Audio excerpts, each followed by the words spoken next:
All right, so let's answer this problem here. We need to find the value of k in the diagram below. First step, count the number of k's in the given. All of them are equal, so we just need to count all of them. 1, 2, 3, 4, 5, 6. So create an equation out of that. That means 6k equals 42. And then we just need to solve this. Since the operation between 6 and k is multiplication, we need to undo that. Or the reverse operation of multiplication is division. So to remove the 6 on the left side, we will divide that by 6. So whatever we do on the left in an equation, if we're solving for an unknown variable, we also need to do that on the other side of the equation.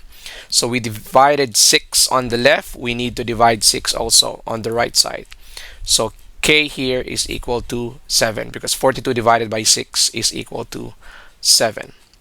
Alright, let's answer the next example. Here we need to find the value of v in the diagram below. So count the number of v's. We have 1, 2, 3, and 4. So there are 4 v's. Create an equation. So that's 27 plus 4v equals 57.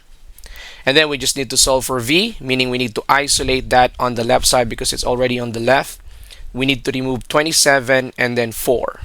So to remove 27 and 4, we have to, of course, apply the properties of equality. Let's remove that 27 first using the additive inverse. So we need to add the inverse of 27. The inverse of 27 is negative 27. So I'll add negative 27 here on the left. I also need to add negative 27 on the right side. So whatever you do on the left, you need to always do that on the right side. So that's the whole idea of using the properties of equality. Let's cancel that out. So what remains on the left is 4b, 57 plus negative 27. They have different signs, obviously, right? One is positive 57 and the other one is negative 27. So we will subtract the two. 57 minus 27, that gives us 30.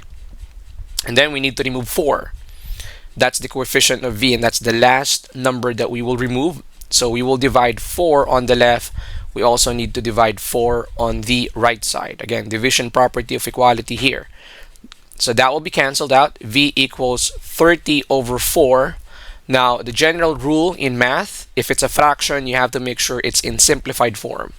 30 over 4 is not, because both of them are divisible, or both of the numbers are divisible by 2.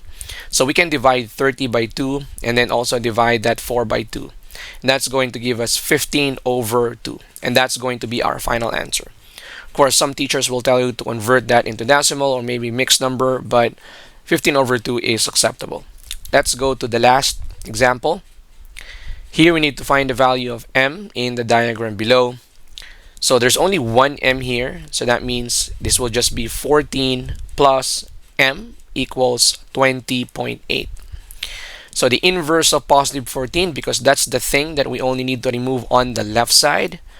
So that's positive, or add negative 14, so plus negative 14. Okay, hold on. There you go. I need to put 0.0 here. Okay. So the reason I did that is because there's a decimal on top, which is 20.8. So when we perform addition and subtraction in decimals, involving decimals, the decimal should be aligned vertically. 8. Now, 20.8 is positive and negative 14 is negative. So we need to subtract the two. 8 minus 0 is 8.